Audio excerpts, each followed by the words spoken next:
Olá, você está no canal da Igreja CI. Você vai ouvir agora uma palavra do Evangelho do Nosso Senhor que pode transformar a sua vida. Antes de liberar o vídeo, eu quero pedir para que você se inscreva no nosso canal e compartilhe, para que mais vidas sejam abençoadas. Agora sim, o vídeo será liberado. Que Deus te abençoe.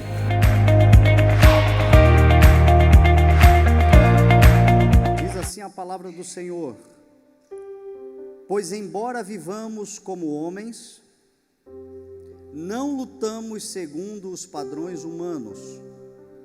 As armas com as quais lutamos não são humanas. Ao contrário, são poderosas em Deus para destruir fortalezas. Amém? Pai, nós te louvamos, Senhor, pela tua palavra, e nela nós depositamos a nossa esperança.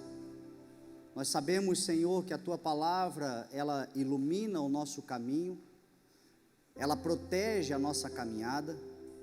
A tua palavra, Senhor, ela é genuína, comprovadamente pura, inspirada pelo teu Espírito, são as tuas escrituras. E esta porção que acabamos de ler, Senhor, é para nós algo essencial para esses dias.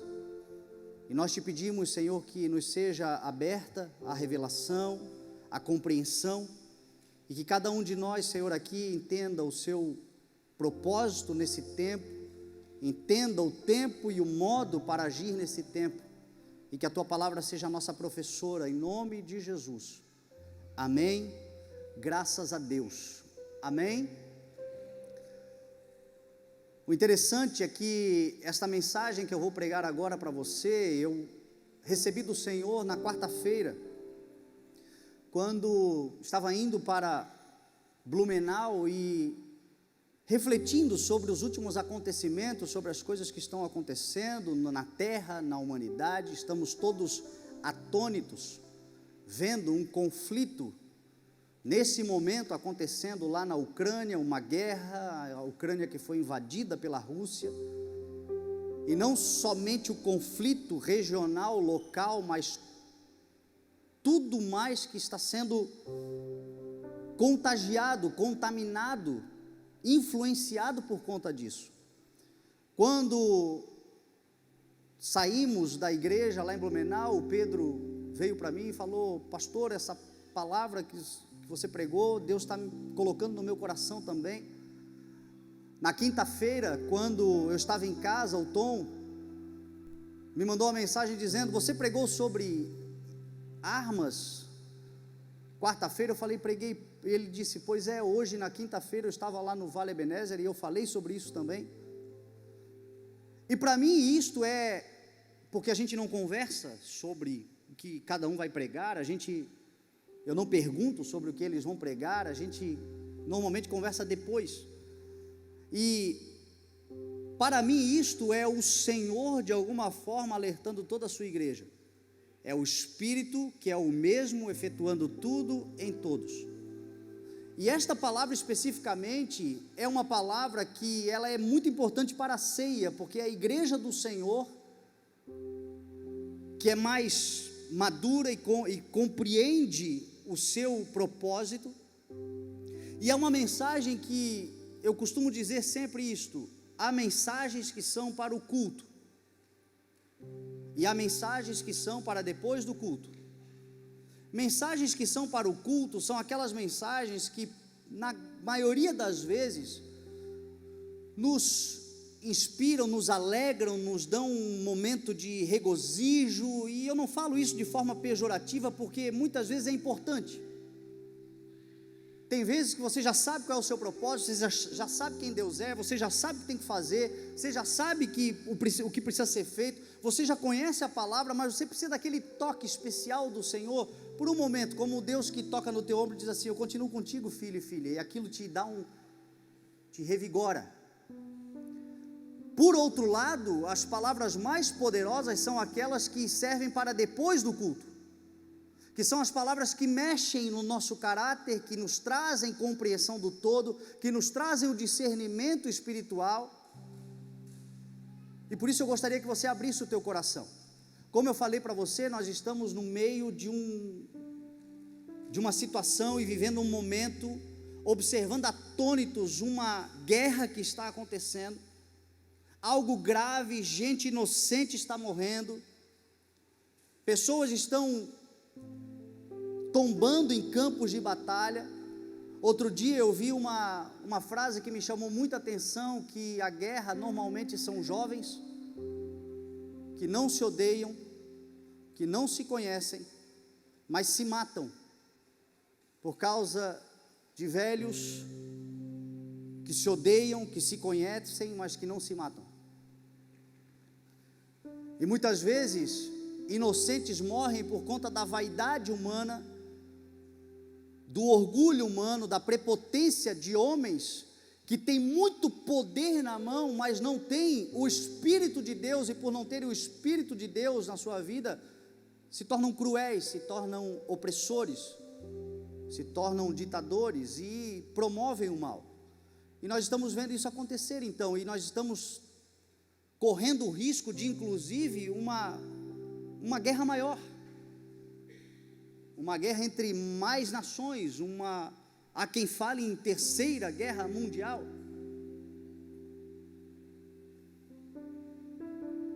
A primeira coisa que eu quero falar para você é que, como igreja, não tema, mas se prepare, porque isto que está acontecendo, Jesus falou: vocês ouvirão falar de guerras e de rumores de guerras, contudo não tenham medo, porque ainda não é o fim.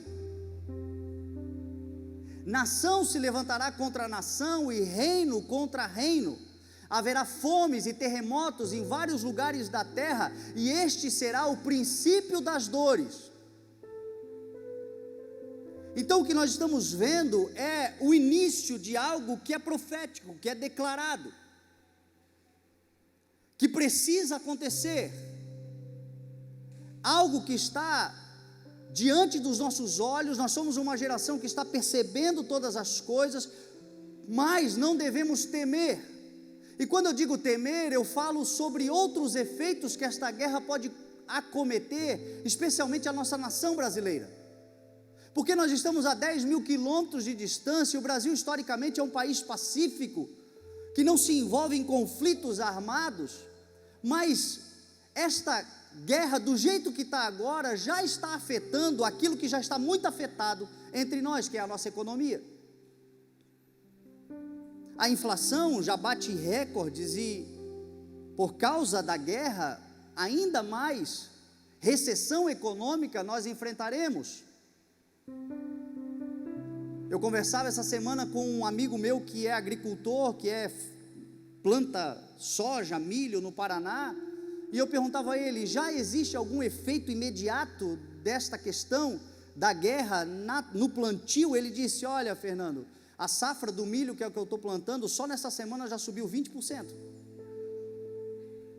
porque os fertilizantes são russos, e a Rússia vai bloquear a exportação de fertilizantes. Então é um fato que isto vai,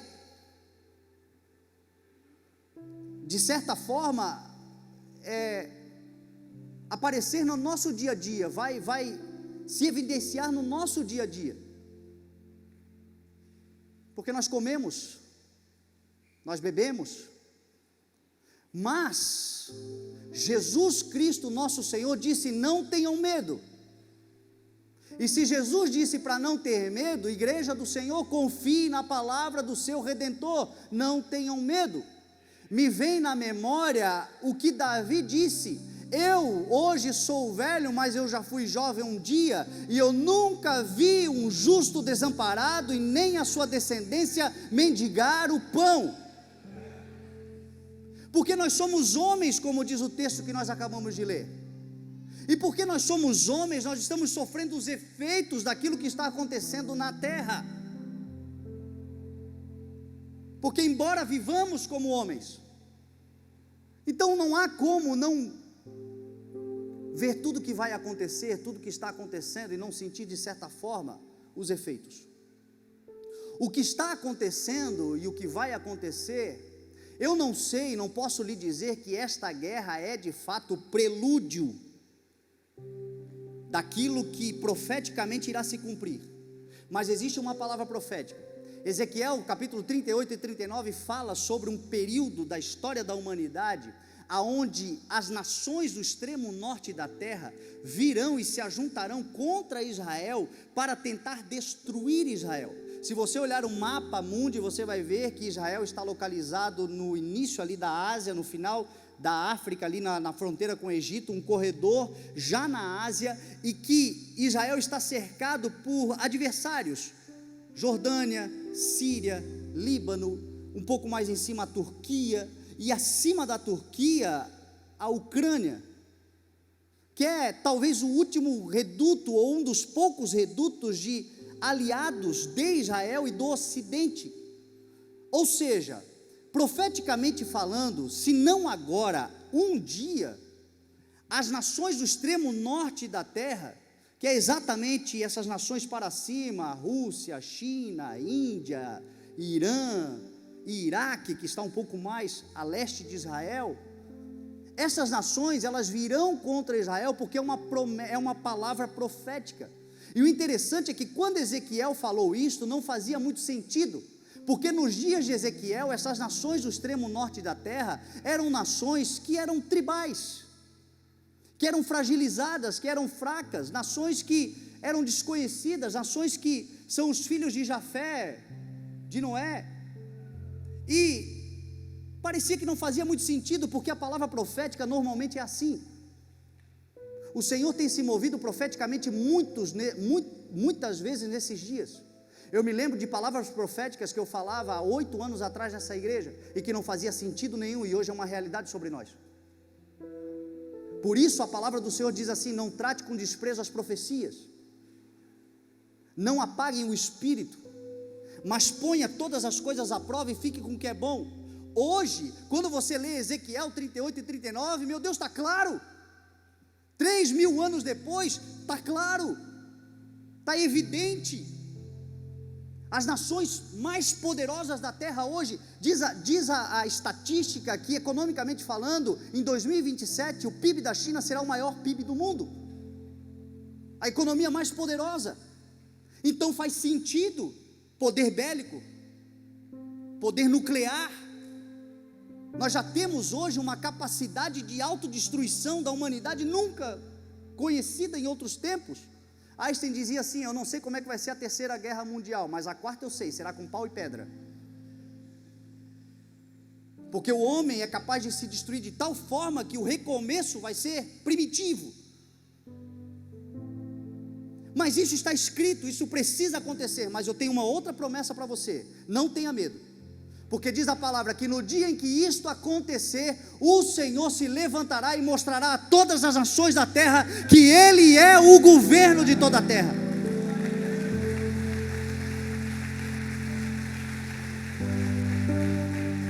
Então nós não temos que temer, embora vivamos como homens. Mas eu quero te chamar nesta manhã para um desafio.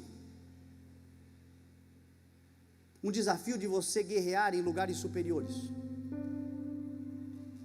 Um desafio de você entrar nesta guerra, porque a vida é uma guerra. Existir é batalhar. Embora vivamos como homens, não lutamos segundo os padrões humanos. Paulo está dizendo o seguinte: nós lutamos, porque não há vida sem luta, não há vida sem guerra, não há vida sem provações, não há vida sem adversários, não há vida sem adversidades. Embora somos homens, porém, guarde isso, nós não lutamos segundo os padrões mundanos, humanos. Somos homens e lutamos, mas não como os homens naturais lutam, porque as nossas armas não são humanas, ao contrário, são poderosas em Deus para destruir fortalezas.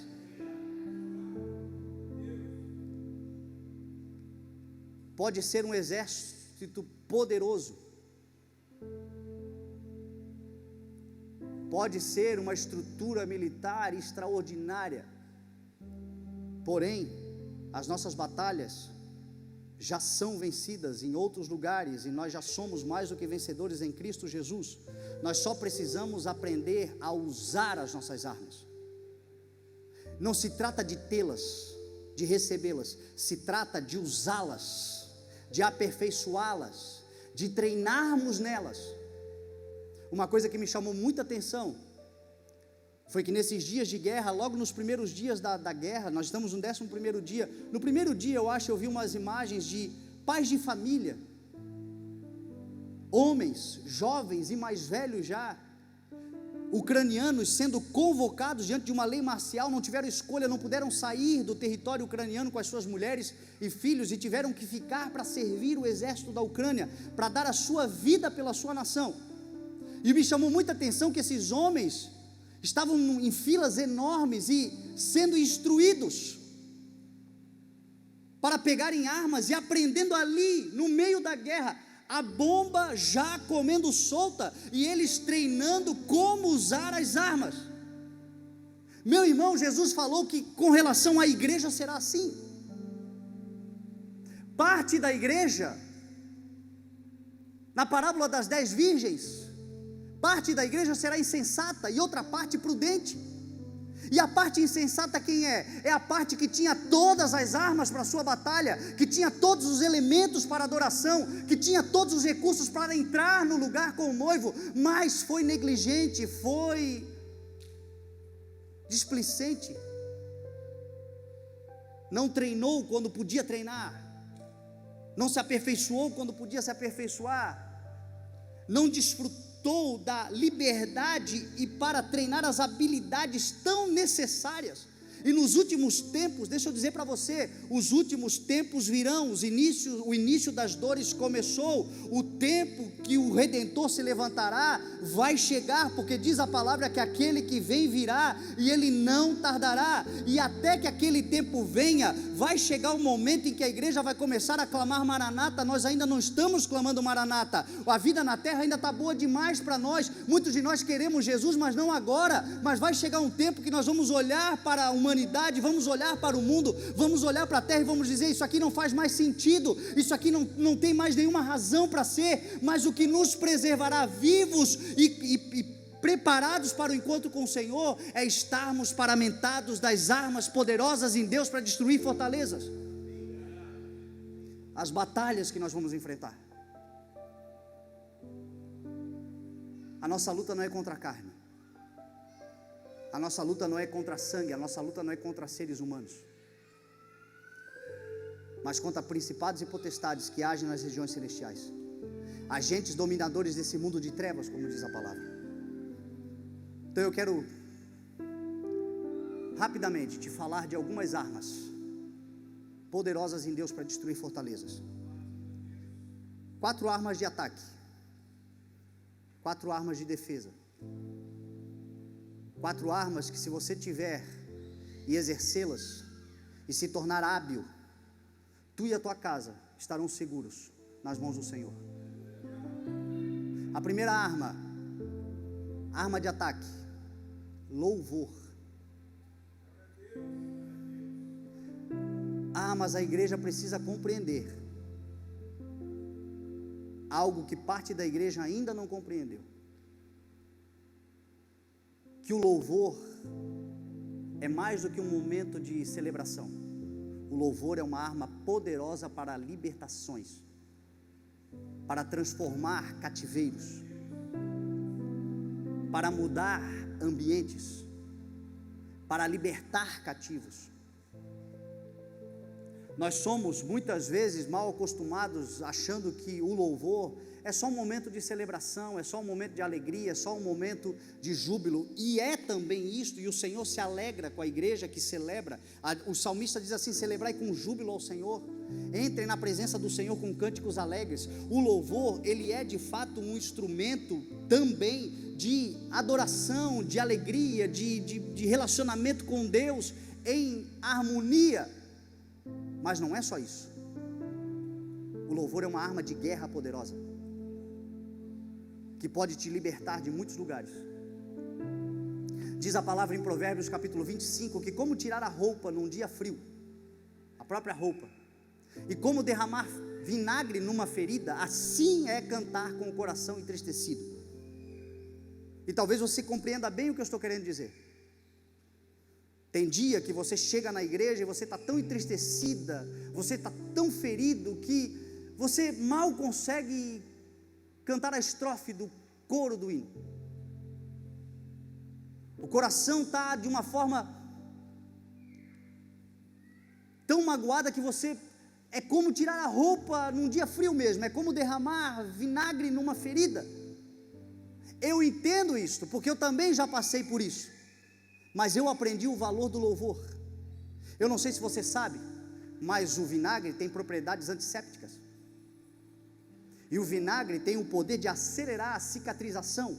Em outras palavras, arde mais cura.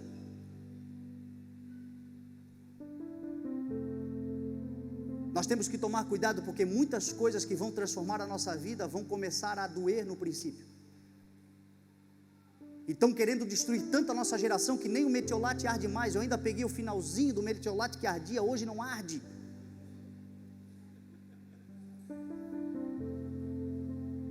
Então o vinagre, ele arde, mas ele sara. O louvor, muitas vezes você vai cantar com o coração entristecido, você vai cantar não querendo cantar, mas você vai cantar e o céu vai se abrir, e as cadeias vão se romper, e o poder de Deus vai se manifestar, e os cativos serão libertos, e o demônio vai correr em nome de Jesus. Porque o louvor é uma arma poderosa de guerra para ataque. Eu tenho amanhã um problema enorme para resolver na empresa. Vai louvando.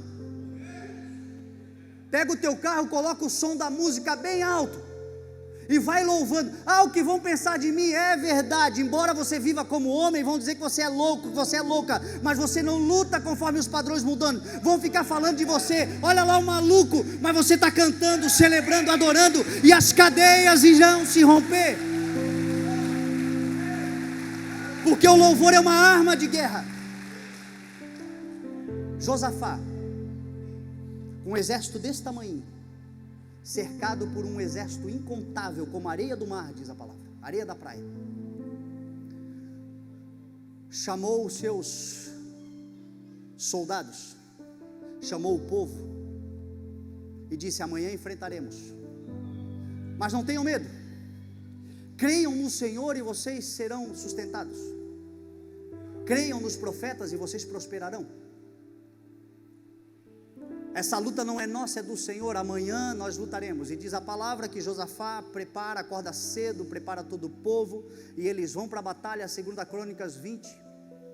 E quando eles vão para a batalha, diz a palavra que ele faz uma coisa inusitada, inesperada. Na frente do exército, na frente das armas, na frente dos soldados, ele coloca cantores, adoradores, arpistas, gente que louvava. E isso é ilógico. Isso é contrário à natureza humana. Mas embora vivamos como homens, nós não lutamos segundo os padrões humanos. As nossas armas são outras. E ele colocou, então, diz a palavra, os adoradores. Eu acho que a gente tem que entrar numa guerra mesmo assim natural, e botar o Alelon na frente. Vê se o povo do Alelon é mesmo adorador. E eu creio que eles vão. E diz a palavra que quando eles começaram a adorar, o Senhor colocou em confusão o exército inimigo, e eles começaram a se degladiar entre si. E você sabe qual foi o trabalho do povo de Israel? Colher os despojos da batalha, porque o Senhor venceu a batalha por meio da adoração do povo de Israel. O Senhor vencerá as tuas batalhas por meio da tua adoração. Enquanto você adora, o Senhor está vencendo as tuas batalhas. O Senhor está mudando a tua história. Paulo e Silas, meia-noite, feridos, machucados, oravam e cantavam. Ninguém ali era maluco, estavam tristes. Mas eles oravam e cantavam, porque eles sabiam o valor da adoração. Diz a palavra que de repente veio um terremoto que abalou completamente os alicerces. As cadeias se quebraram, os grilhões caíram e todos foram libertos.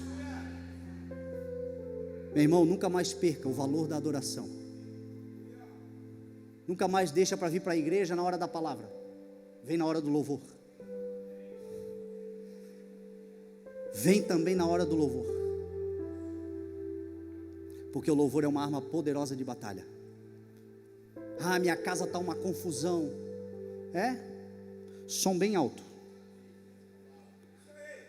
Pega as playlists lá no Spotify do Ministério de Louvor Alenon, coloca bem alto, porque esse louvor tem recebido do Senhor não palavras humanas, palavras de interação humana, mas tem recebido palavras de Deus poderosas para libertar. Coloca bem alto e começa a adorar ao Senhor, e você vai ver se o ambiente da tua casa não vai mudar. O ambiente vai mudar, porque o louvor é uma arma poderosa de batalha.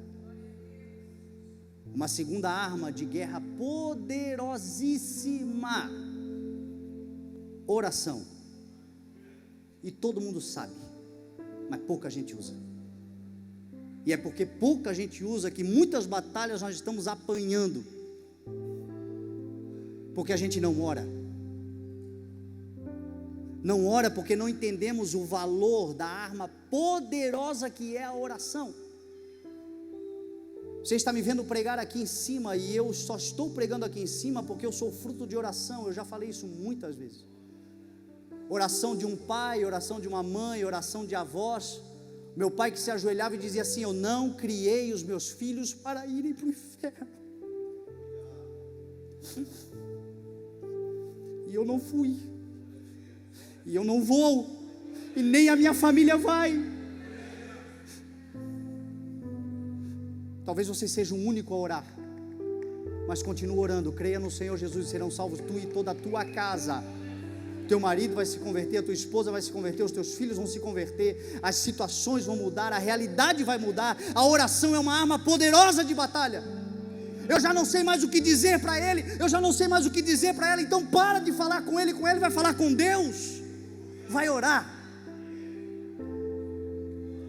Vai orar. E você vai descobrir o valor e o poder que há na oração. Quantas coisas nós já vencemos como igreja, porque a gente orou. Quantas coisas que nós usufruímos hoje, que antes nós só orávamos por elas. Quantas batalhas, meu Deus. Às vezes nós vamos orar quando a gente já não tem mais força para lutar, quando a gente não tem mais força para enfrentar, quando já não há mais nenhuma solução. Nós vamos orar dizendo: Senhor, eu já não aguento mais. Por que não muda a lógica? Começa a orar no início, diz assim: Senhor, eu não vou nem me meter nisso, eu coloco nas tuas mãos, eu entrego o meu caminho ao Senhor. Eu lanço sobre ti toda a minha ansiedade, porque eu sei que tu estás cuidando de mim. Senhor, é uma batalha, é um adversário, é uma adversidade, é um problema grave. Senhor, eu vou entrar nisso, eu já estou entrando nisso. Eu não vou deixar para orar no final pedindo socorro. Eu já vou orar agora pedindo sabedoria para me livrar de tudo isso. Igreja, nos últimos tempos, ou nós nos levantamos com uma determinação de oração, ou nós não teremos poder. A oração é uma arma poderosa. Meu pai dizia o seguinte: igreja que ora pouco tem pouco poder, igreja que ora muito tem muito poder. Oração. Oração. Diz a palavra que Elias, em 1 Reis 18, enfrentando 900 profetas de Baal, no Monte Carmelo, reparou o altar, colocou 12 pedras, simbolizando as 12 tribos, cavou uma vala em volta, mandou jogar água, e diz a palavra que antes de fazer qualquer coisa ele orou, e disse: ó Senhor, Deus de Israel, Deus de Abraão, Deus de Isaac, mostra a todos que tu és o Senhor desta nação, e que eu sou o teu servo, e que estou fazendo conforme a tua vontade. Diz a palavra que o Senhor mandou fogo do alto, porque a oração atrai o fogo do Espírito. Estavam todos reunidos no mesmo lugar, adorando, louvando, orando, esperando, clamando, reunidos em oração, reunidos em cânticos e louvores, quando de repente veio do céu um som como um vento forte e impetuoso, encheu toda a casa, e viram que parecia como línguas de fogo, que se repartiram e pousaram sobre cada um. Não ficou ninguém de fora, porque quando uma igreja se levanta para orar, não vai ficar ninguém de fora, todos serão cheios do Espírito Santo de Deus. É uma arma poderosa de batalha, a arma da oração. Talvez a maioria de nós aqui lembra de uma avó, de um avô que orava. Os nossos filhos vão lembrar de nós como pais que oravam também por eles. Que a oração volte para dentro de casa, em tudo dai graças. Que a oração volte para situações simples do cotidiano, como o agradecimento pela comida em cima da mesa. Lá em casa a gente tem um hábito: quem vai orar hoje? É sempre o Luca ou a Bela que ora. Às vezes eles perguntam: pai, tu não ora? Eu digo: não, eu estou aqui para te ensinar a orar. Vai orar, ora. Oro por eles lá no quarto, oro por eles diariamente, e ensino eles a orar, porque é um valor poderoso, o valor da oração. A Bela não dorme um dia, porque já está no subconsciente dela. Pai, a oração. Às vezes dá uma preguiça, está lá deitada, eu já estou na cama, tem que levantar, mas ela fica: pai, a oração. E aí eu levanto, e aí eu oro, e aí eu oro por ela, e na oração tem que ter a frase lindos sonhos. Se eu não falo lindos sonhos, ela termina a oração: pai, e os lindos sonhos? Ah, Senhor, em nome de Jesus, dê a ela lindos sonhos. Mas é um princípio poderosíssimo. Lá na frente, quando ela enfrentar batalhas da vida, ela vai saber o valor da oração. Nós sabemos o valor da oração, que nós resgatemos esse princípio poderoso. Uma outra arma de ataque preciosíssima: a consagração, o jejum, a separação de tudo aquilo que nos contamina, de tudo aquilo que nos corrompe. Nós somos chamados de sal da terra, e o sal ele afeta, mas ele não é afetado. O sal ele dá sabor à comida, mas a comida não pega o sabor dela. Você sabe por que o Senhor usou a linguagem sal? Porque nos tempos de Cristo não havia geladeira, não havia freezer, e o sal servia para preservar e evitar que a carne apodrecesse. Era uma ferramenta para evitar a putrefação da carne.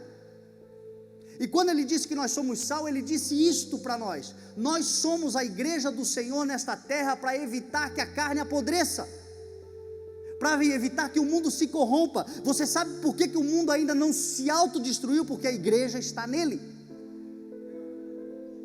porque nós somos o sal da terra. Eles nos prejudicam, eles nos perseguem, eles nos caluniam, eles vão tentar nos paralisar, mas enquanto a igreja estiver na terra, nada será capaz de parar o poder da igreja. E a igreja freia. Por isso que a igreja não se corrompe. Por isso que o Senhor está nos chamando a um tempo de santificação.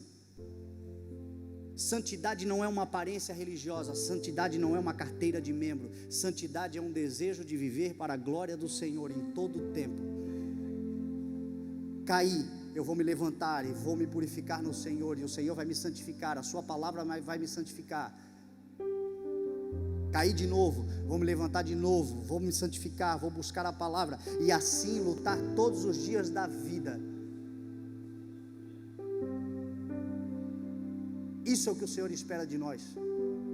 Deixa eu dizer uma coisa para você: você é melhor do que foi ontem, porque o Senhor está te santificando. mas eu e você ainda somos piores do que podemos ser, porque o Senhor seguirá nos santificando enquanto o nosso coração estiver contrito e quebrantado e aberto para o Senhor.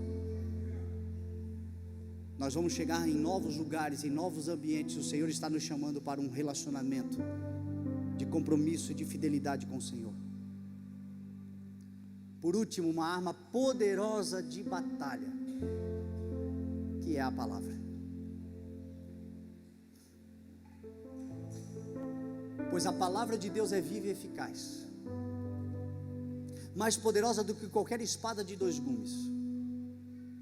Ela penetra até o ponto de dividir alma e espírito, juntas e medulas, e discernir os pensamentos e as intenções do coração humano. Hebreus 4. Eu tenho dito, gente, é tempo de a igreja se fortalecer na palavra. É tempo da palavra ser o alicerce das nossas vidas. É tempo de nós prevalecermos, permanecermos e não negociarmos a palavra. Jesus disse assim em Lucas 21, quando ele estava falando dos sinais do fim dos tempos, o mesmo trecho que eu falei para você sobre guerras, rumores de guerras, início das dores, ainda não é o fim, mas é o sinal, é o momento em que nós viveremos e já estamos vivendo. Jesus falou assim: convençam-se de uma vez por todas que vocês não precisarão se preocupar com o que dizer, pois eu lhes darei palavras e sabedoria, de modo que nenhum dos seus adversários seja capaz de resistir ou contradizer. Às vezes a gente acha que palavra de Deus é esboço para pregação. Não, palavra de Deus é vida, e vida abundante todos os dias, em todos os nossos relacionamentos. É um negócio que nós temos para fazer. O Senhor vai te dar palavras de sabedoria. Você vai levantar amanhã, sabe o que você vai ler? Você vai ler o texto de Provérbios. Ali tem muita sabedoria para o dia a dia da vida. Você vai se levantar, vai tomar posse das promessas do Senhor, porque a palavra do Senhor nos inspira, a palavra do Senhor nos dá autoestima, a palavra do Senhor nos encoraja, a palavra do Senhor nos faz sair de casa triunfando, sabendo que o nosso Redentor vive e que por fim Ele se levantará. A palavra do Senhor foi quem nos sustentou até aqui nos ajudou o Senhor por causa da sua palavra. A sua palavra é lâmpada para os nossos pés, a sua palavra é luz para o nosso caminho, a sua palavra é o pão que nos alimenta, a sua palavra é a sede, é a água que nos mata a sede no meio do deserto. É a palavra do Senhor. É por isso que nós como igreja estamos fazendo o que vamos fazer agora. O Senhor tem me chamado a um compromisso de fortalecer essa igreja no ensino da palavra. Por isso que o pastor Bartolomeu está aqui com a sua família. Por isso que tantos outros aqui vão se levantar para ensinar, é a parte que a gente tem que fazer. O Senhor disse para mim: Fernando, fortaleça a igreja na minha palavra. Você sabia que muitas vezes, até hoje é assim, em muitas circunstâncias, nós não temos nada a não ser uma palavra. Só que a palavra traz à existência coisas que não existem.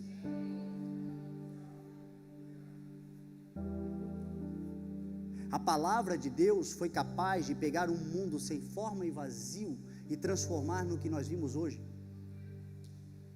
E disse Deus: haja. E nós, como a única espécie que é semelhante ao Senhor, porque tem a capacidade de se comunicar através de palavras, muitas vezes nós pegamos algo criado para a glória de Deus, um verdadeiro Éden, e os transformamos num lugar sem forma e vazio, porque a palavra tem poder sobre a vida e sobre a morte. Os que gostam de utilizá-la comerão do seu fruto. Não tem jeito, a palavra tem poder. Não tem jeito. Para destruir ou para edificar, nós vamos escolher como usá-la. Que a partir de hoje se levante uma igreja que cada vez que abrir a sua boca, abrirá para a edificação de uma casa espiritual poderosa para a glória do nome do Senhor. Cadê os homens e mulheres aqui que se levantarão com a palavra de Deus? Comece a profetizar a palavra do Senhor na tua vida, comece a profetizar a palavra do Senhor no teu trabalho, comece a declarar os oráculos do Senhor, comece a falar a palavra, a cantar a palavra, a pronunciar a palavra, a proclamar a palavra, e você vai ver que as realidades vão mudar, os inimigos vão cair, ninguém vai te contradizer, porque não se pode nada contra a palavra, mas somente em favor da palavra. A palavra da vida, a palavra do Senhor, a arma poderosa, a arma poderosa.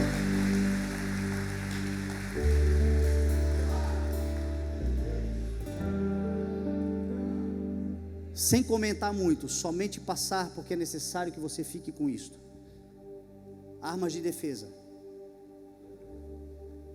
A primeira delas, a verdade. A verdade é uma arma poderosa de defesa. Porque quando te acusarem, quando te injustiçarem, quando te caluniarem, não importa o que as pessoas estão falando ao teu respeito, importa se é verdade. Paulo disse que a verdade é uma arma tão poderosa que ela serve para segurar as calças do soldado, cingindo-se com o cinto da verdade, para o soldado estar no meio da batalha e não mostrar as partes.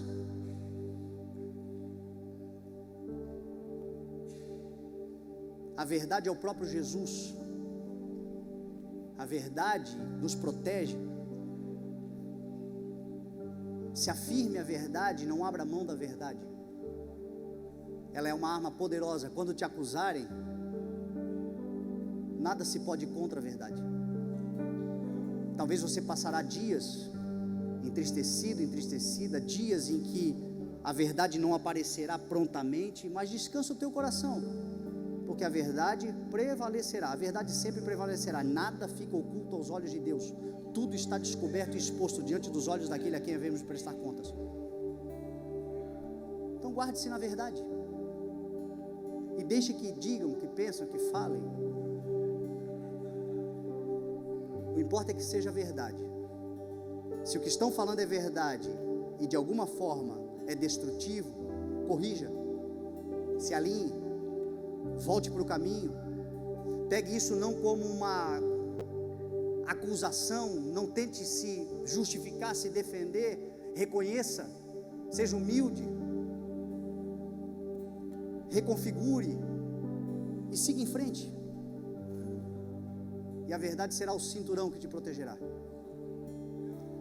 Você sabe uma outra arma poderosa de defesa? A justiça. Dar a cada um aquilo que lhe é devido. Estabelecer o que é correto. O Salmo 15, Davi disse assim: quem habitará no santo templo do Senhor? Quem morará no teu santuário? O verso 4 diz assim: aquele que mantém a sua palavra mesmo quando sai prejudicado. Eu sei que o mundo está mudando. Diz a palavra que nos últimos dias os homens serão falsos, os homens serão traidores, os homens serão irreconciliáveis, os homens serão destrutivos, os homens serão incapazes. Você não vai poder confiar nos homens. Só que esses homens todos, diz a palavra, serão destruídos pela manifestação do Senhor no dia que Ele vier. A igreja da justiça, a igreja da verdade. O reino de Deus é justiça, paz e alegria no Espírito Santo. Aqueles que mantêm a sua justiça de caráter, aqueles que mantêm a justiça do Senhor, estes estarão seguros no dia da batalha. Você sabe o que Paulo falou sobre a justiça? É uma couraça. E você sabe o que a couraça protege? As costas. Quando você não tiver presente, a justiça de Deus, transbordante sobre a tua vida, te protegerá. E é por isso que você pode dizer o que Davi disse: em paz eu me deito, e eu vou dormir, ninguém vai tirar o meu sono. Em paz eu me deito e logo adormeço, porque só o Senhor me faz habitar em segurança.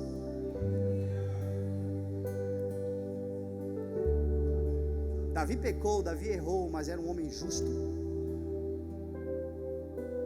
Era um homem que fez prevalecer a justiça de Deus. Era um homem segundo o coração de Deus. Assim será a sua vida em nome de Jesus. Uma terceira arma de defesa: a fé. Meu irmão, é o firme fundamento do que você espera, é a prova do que você não vê, e é uma arma de defesa poderosíssima. Tal como a palavra, que ela ataca e também se defende, a fé, ela é exclusivamente de defesa, é o escudo que nos protege contra todas as setas inflamadas, todas as dúvidas, todas as incredulidades, todas as circunstâncias de adversidade, quando você estiver no meio de um fogo cruzado, quando você estiver no meio de uma situação em que você talvez pense, daqui eu não vou passar, lembre-se que você tem uma promessa, e essa promessa é para você, essa promessa é para os seus filhos, essa promessa é para todos aqueles que estão longe, essa promessa é para todos aqueles que o Senhor, o nosso Deus, chamar. A promessa da vida eterna, a promessa da redenção, a promessa de um tempo que virá, o firme fundamento daquilo que eu espero, ainda que eu não vejo, eu já espero e pela fé eu contemplo. Isso protege o teu coração, isso protege a tua vida, isso te garante no meio do campo da batalha. O Senhor se levantará. A quarta arma, a graça. A graça de Deus é uma ferramenta poderosíssima de defesa. Haverá juízo sem misericórdia para quem não foi misericordioso. Nunca nos esqueçamos que a cruz era para todos nós. Todos pecaram e destituídos foram da glória de Deus. Todos são imerecedores, todos são indignos, mas a graça do Senhor nos salvou. Diz a palavra que nós somos salvos por meio da graça. Paulo diz o capacete da salvação. A salvação é uma obra da graça de Deus sobre a nossa vida. Só que o Senhor espera que, tal como fomos salvos pela graça, sejamos também homens e mulheres graciosos, não condenadores,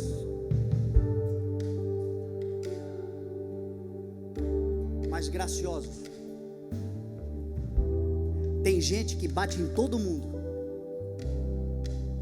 e a graça de Deus sobre a vida dele é porque ele não caiu ainda, porque no dia que cair não haverá misericórdia,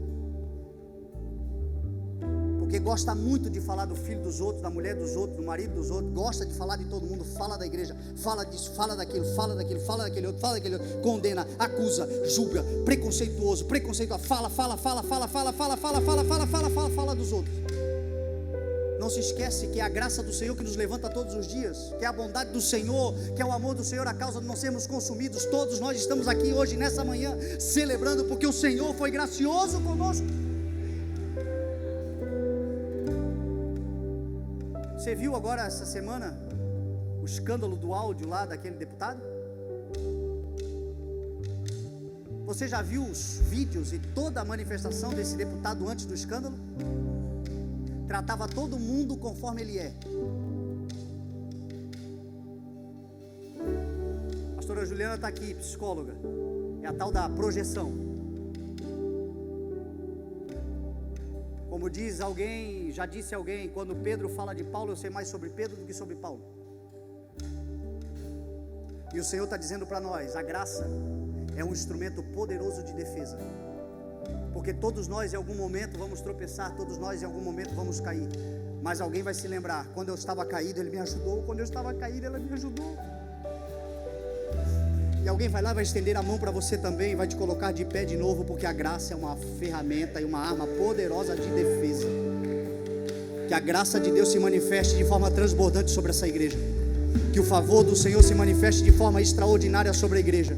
Que essa igreja seja reconhecida como uma igreja da próxima oportunidade, da segunda chance, dos grandes recomeços em nome de Jesus. Para gente que já não é mais reconhecida na sociedade, mas aqui encontrará um lugar de recomeço, de uma nova história em nome de Jesus. Porque pela graça nós fomos salvos. E agora vai se manifestar entre nós a graça do Senhor. Quero te convidar a ficar de pé em nome de Jesus.